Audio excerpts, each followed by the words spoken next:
এখন এই ঘুমাবো।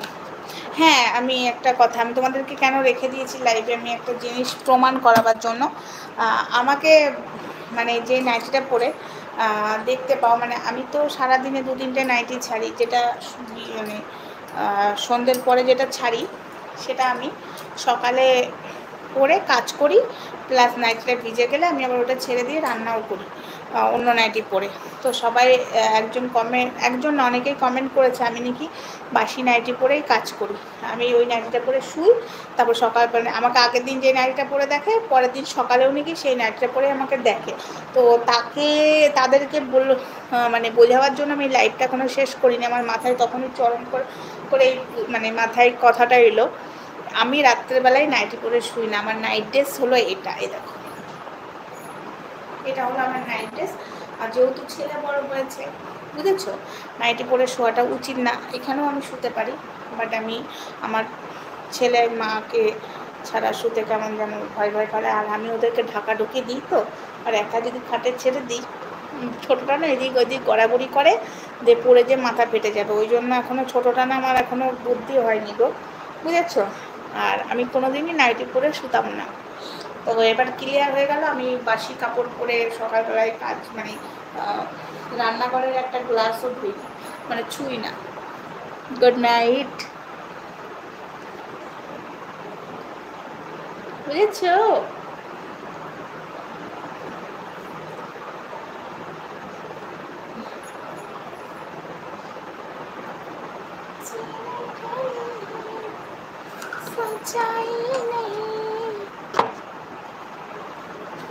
এই হলো বিষয়।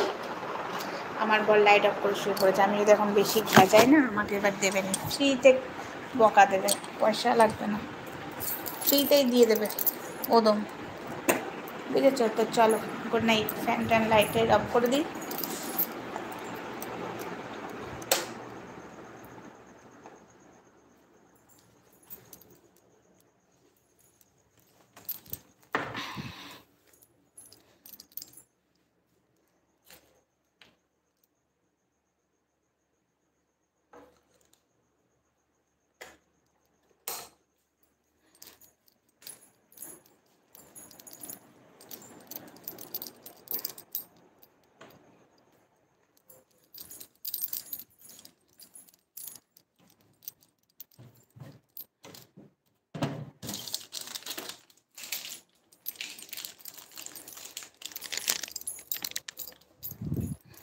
দেশলাই কি আছে গো ঘরের মধ্যে? আমি নিয়ে যাচ্ছি তাহলে।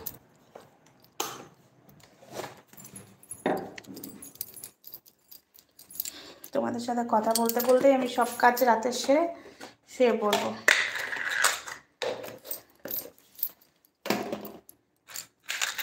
আমি এটা কেন নিচ্ছি বলো তো, এই দেখো আজকে মশারি টাঙাইনি, ওই জন্য। গরম প্রচুর না, মশারি টাঙালে আর হাওয়াটা ঢুকবে না, ওই জন্য।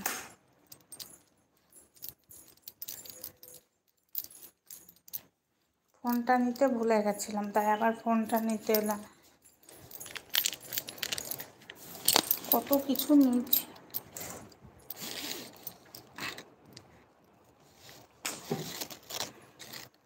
কত চেক করে শুতে হয় আমাকে।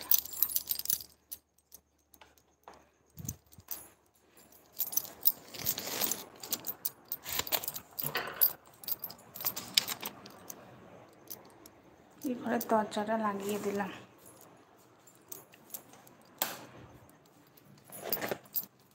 আবার এলাম রান্নাঘরে, লেগড়িটা দেখতে গেছে। এগুলো চেক করে শোয়াটা উচিত, তাই না?